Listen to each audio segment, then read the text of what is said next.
ఇక్కడ జరుగుతున్న దాని మీద పెద్ద ఎత్తున చర్చ జరుగుతున్నది.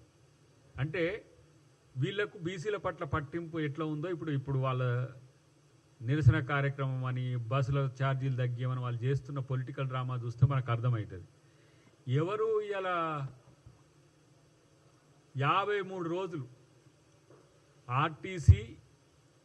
ఆర్టీసీ కార్మికులు 53 రోజులు ధర్నా చేస్తే దాదాపు ఎంతమంది 4-5 పైచిలకు కార్మికులు చనిపోతే కనీసం పట్టించుకోనోళ్ళు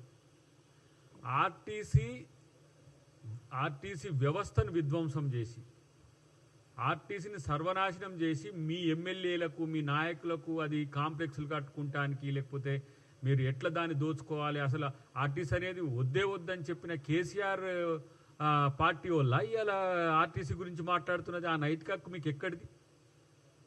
గతంలో మీరు 3-4 సార్లు ఛార్జీలు పెంచిన పరిస్థితి ఉన్నది. ఆ రోజు ఉన్న పరిస్థితులు ఏంటి, మీరు పెంచింది ఏంది అని చెప్పి ప్రజలు ప్రశ్నించినా, మేము మాలాంటి వాళ్ళని ప్రశ్నించినా, కాంగ్రెస్ పార్టీ ప్రశ్నించిన ఎలాంటి స్పందన లేదు. ఆర్టీసీ అసలు అవసరమే లేదు, ఆర్టీసీని మేము ప్రైవేట్ పరం కాదు, అసలు ఆ వ్యవస్థనే మాకు వద్దని చెప్పిన కేసీఆర్ వారసులు వచ్చి ఆర్టీసీని ఇలా కాంగ్రెస్ పార్టీ అధికారంలోకి వచ్చిన తర్వాత ఇటు ముఖ్యమంత్రి గారు, ఇంకొక వైపు మా పొన్నం ప్రభాకర్ గారు దాన్ని లాభాల బాటలో తేవడమే కాదు, అసలు ఉచిత బస్సు వద్దని చెప్పిన వాళ్ళు వీళ్ళు. ఉచిత బస్సు వద్దని చెప్పిన వాళ్ళు ఉచిత బస్సు కాస్త సక్సెస్ అవ్వడమే కాదు, ఉచిత బస్సు వల్ల ఇంకా డిమాండ్ పెరిగి బస్సులన్నీ కావాలి మాకని చెప్పేసి అన్ని డిపోలు అంటుంటే ఎక్కడికక్కడికి ఎలక్ట్రానిక్ ఈవీ బస్సులు కానీ ఇతరత్ర కొత్త బస్సులు కొనిపెట్టడం కానీ పాత బస్సులను రిపేర్ చేసి పెట్టడం కానీ ఇలా ఆర్టీసీని లాభాల బాటలో తీసుకుపోతున్న క్రమంలో న్యాచురల్గా వచ్చే ఫినామినా రేట్ల పెంపు అనేది ద్రవ్యోల్బణాన్ని బట్టి ఉంటుంది. దాన్ని పెంచేదాన్ని మొత్తం ఏదో నష్టపోయినట్టుగా చేసే ప్రయత్నం చేస్తున్న పరిస్థితి మిమ్మల్ని చూస్తే నవ్వు వస్తుంది. కనీసం సిగ్గుండాలి ఇవన్నీ మాట్లాడటానికి. మీరు మాట్లాడుతున్న బైట్స్ చూస్తున్నాం కదా, ఏదో మొత్తం కాంగ్రెస్ పార్టీ ఆర్టీసీ ఆస్తులను ఏదో ఎవరికో ఇస్తున్నట్టు లేకపోతే ఎవరికో తనఖా పెడుతున్నట్టు, అసలు ఆర్టీసీని ఉంచే పరిస్థితి లేదన్నట్టుగా ప్రచారం చేయడానికి సిగ్గుండాలి మీకు. ఇలా ఆర్టీసీ ఆస్తుల పరిరక్షణ పక్కన పెట్టండి, ఉద్యోగుల వెల్ఫేర్కి సంబంధించి కానీ దాదాపు 48,000 పైచిలకు ఇలా ఉద్యోగులు సంతోషంగా ఉన్నారు.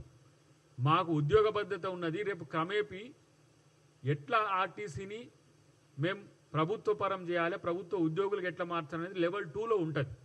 ఫస్ట్ దాన్ని సెల్ఫ్ సస్టైనబుల్గా చేయడానికి గతంలో గ్రేటర్ హైదరాబాద్కు అటాచ్ చేసి ఆర్టీసీని ఇక్కడ లోకల్ సిటీ సర్వీసెస్ను దాని మీద వచ్చే వాటిని కూడా ఏ విధంగా మీరు చేసిందో చరిత్ర చెప్తుంది.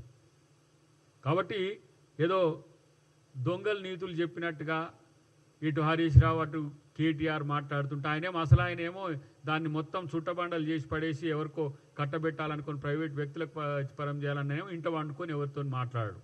ఇలాంటి పరిస్థితిని తీవ్రంగా కాంగ్రెస్ పార్టీ వ్యతిరేకిస్తుంది. నేనంటున్న ఒక మాట అయితే, మీరు ఉన్న 9 సంవత్సరాల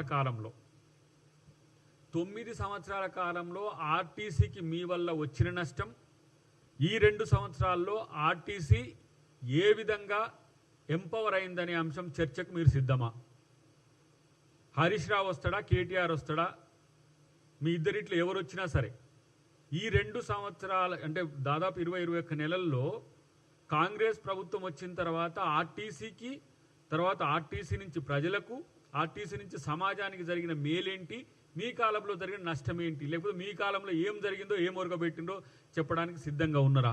ఇగో మీరు నిన్న పొన్నం ప్రభాకర్ గారు కూడా చెప్పిండ్రు, ఇగో 48,000 మంది ఉద్యోగులపై వేటు, 48,000 ఉద్యోగులపై వేటు వేయడానికి సిద్ధపడ్డాడు కేసీఆర్.